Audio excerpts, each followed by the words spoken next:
Le procès de la première dame ivoirienne Simone Gbagbo à nouveau renvoyé à mardi. Ses avocats dénoncent des risques de blocage.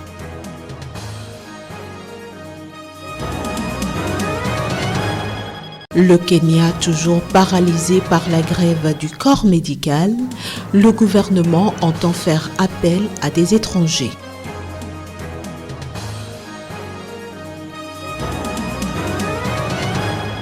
Enfin, nous irons en Algérie où le gouvernement a rendu hommage aux femmes à l'occasion de la journée du 8 mars.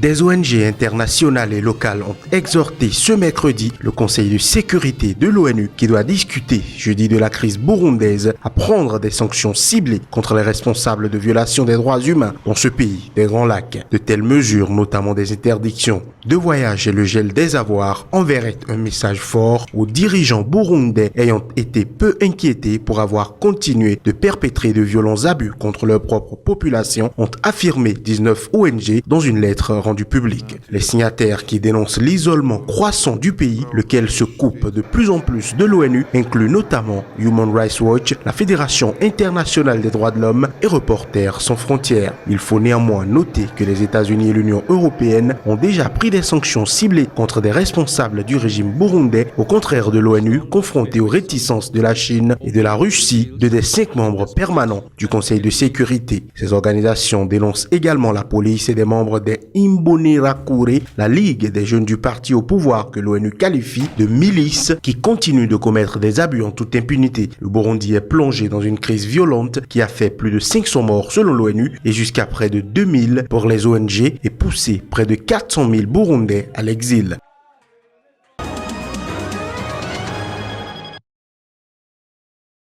Procès de Simone Gbagbo en Côte d'Ivoire. Alors qu'elle est jugée pour des crimes contre l'humanité commis pendant la crise post-électorale de 2010 à 2011, les avocats de l'ex-première dame dénoncent des risques de blocage. Son audience a été renvoyée à mardi. L'historique jugement est entrecoupé par de nombreuses suspensions depuis son ouverture le 31 mai 2016. Le procès est pratiquement à l'arrêt depuis le retrait fin novembre des avocats de la défense. Les reports s'enchaînent. Le temps monte dans le rang des avocats commis d'office pour défendre l'accusé. On peut citer le bâtonnier Claude Maintenant qui s'offusque que la justice ne donne pas toutes les pièces composant les moyens de défendre Simone Gbagbo. Principale pomme de discorde depuis le démarrage de ce procès, le rejet par le tribunal d'une demande de comparution de nombreuses personnalités de la crise ivoirienne. Simone Gbagbo purge déjà une peine de 20 ans de prison pour atteinte à la sûreté de l'État, prononcée en 2015. Laurent Gbagbo, son mari, est jugé par la Cour pénale internationale pour des crimes contre l'humanité commis dans la même période.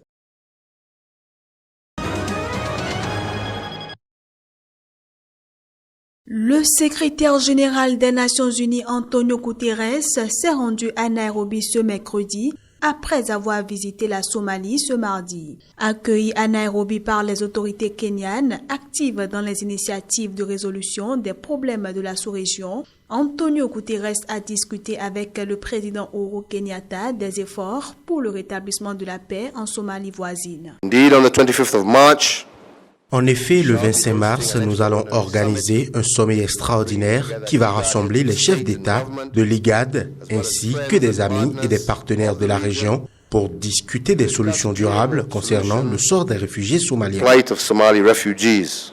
Antonio Guterres a également abordé la question de la sécheresse qui touche le Kenya. Je veux exprimer au gouvernement kenyan et au peuple kenyan ma solidarité face à la sécheresse qui touche le pays. Et j'espère que la communauté internationale sera en mesure de faire correspondre leur aide à la générosité que les Kenyans ont toujours montrée aux réfugiés et soutenir le pays. Surtout maintenant que cette sécheresse dure depuis si longtemps que les ressources du pays sont elles-mêmes touchées et le pays est en difficulté face à cet énorme défi. Selon les derniers chiffres officiels publiés à la fin du mois de février, 2,7 millions de personnes ont besoin d'une aide au niveau de l'eau et de l'hygiène et 1,1 million d'enfants souffrent de l'insécurité alimentaire au Kenya.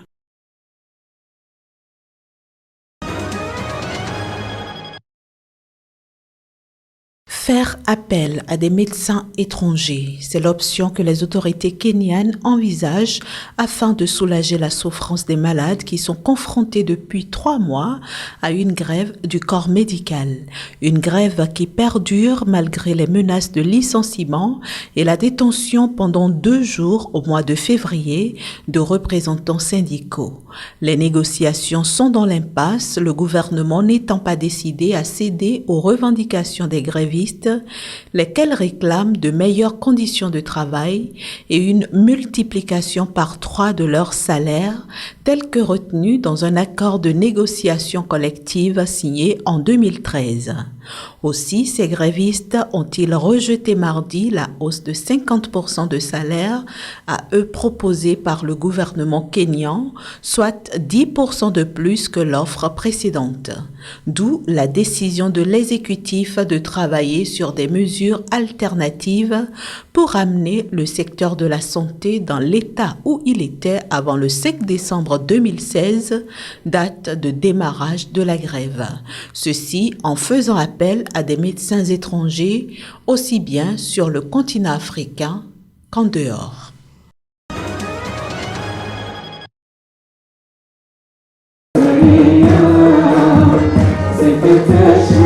À l'occasion de la journée du 8 mars, Journée internationale de la femme, le Premier ministre algérien a organisé ce mercredi une cérémonie à Alger, mettant les femmes algériennes à l'honneur. En connaissant le combat de nos filles dans notre pays et tous les efforts que nous avons faits pour les former et les éduquer, nous sommes et serons toujours déterminés à promouvoir la place de la femme dans les postes de responsabilité et dans tous les espaces de travail de création de richesses dans notre pays. Concernant les conditions de la femme sur le plan réglementaire, il y a d'énormes acquis aujourd'hui, une avancée absolument extraordinaire. Effectivement, aujourd'hui, elle est au niveau des lois et des textes et la représentation au niveau du Parlement, elle est maintenant à plus de 30%. Et c'est ce qui se passe un peu dans tous les secteurs. Là où des efforts, nous devons les mener, c'est de la rendre encore plus, cette présence encore plus prégnante au niveau du milieu du travail. Dans le même temps, des militantes de l'association Tarva, Fadma, Soumer, rassemblées près de la grande poste d'Alger, ont été priées de quitter les lieux par les services de police présents en nombre, alors qu'elles entendaient dénoncer les inégalités qui persistent dans la société algérienne et rendre hommage aux femmes mortes durant la décennie noire.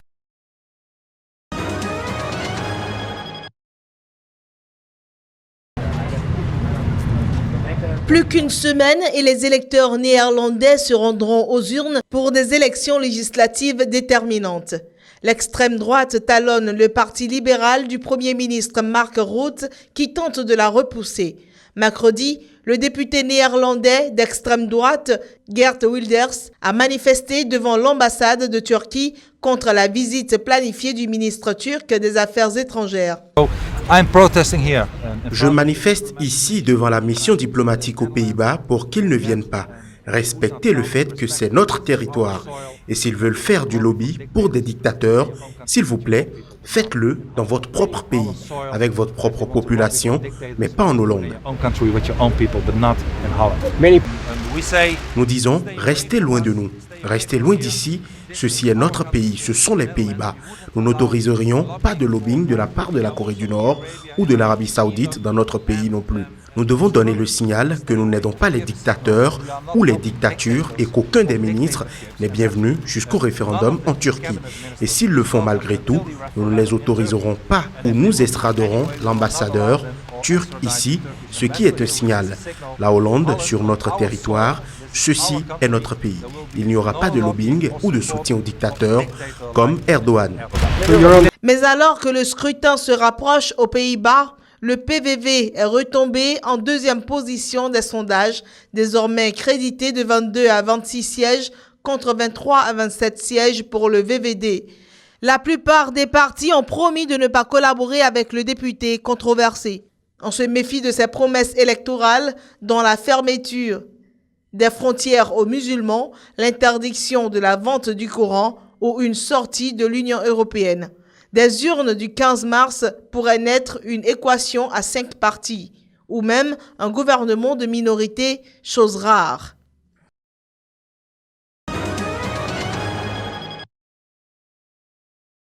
Pour protester contre les violences dont elles sont victimes, mais également contre les réformes du gouvernement Temer, les Brésiliennes sont descendues dans la rue ce mercredi, journée internationale des droits des femmes. Les chiffres de la violence contre les femmes au Brésil sont alarmants. Ce pays si mélangé de la samba où tout le monde a l'air heureux, derrière cette vitrine, cette image du Brésil, il y a une autre réalité qui doit être connue, la réalité de la violence. Le Brésil est un pays violent. À l'occasion de la Journée internationale de la femme, le président Michel Temer a dans un discours souligné le rôle primordial des femmes dans les foyers et au supermarché. Des propos qui ont aussitôt provoqué de nombreuses réactions sur les réseaux sociaux.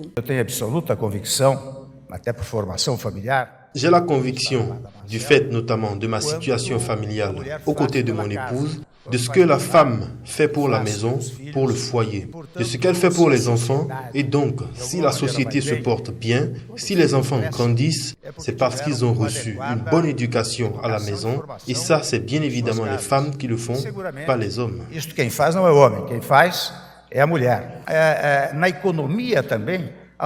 En matière d'économie aussi, la femme joue un grand rôle.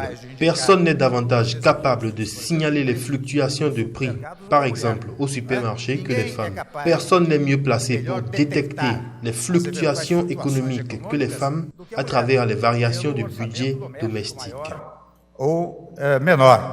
Selon un sondage publié ce mercredi, près d'un tiers des Brésiliennes de plus de 16 ans ont déclaré avoir été victimes de violences physiques, verbales ou psychologiques en 2016.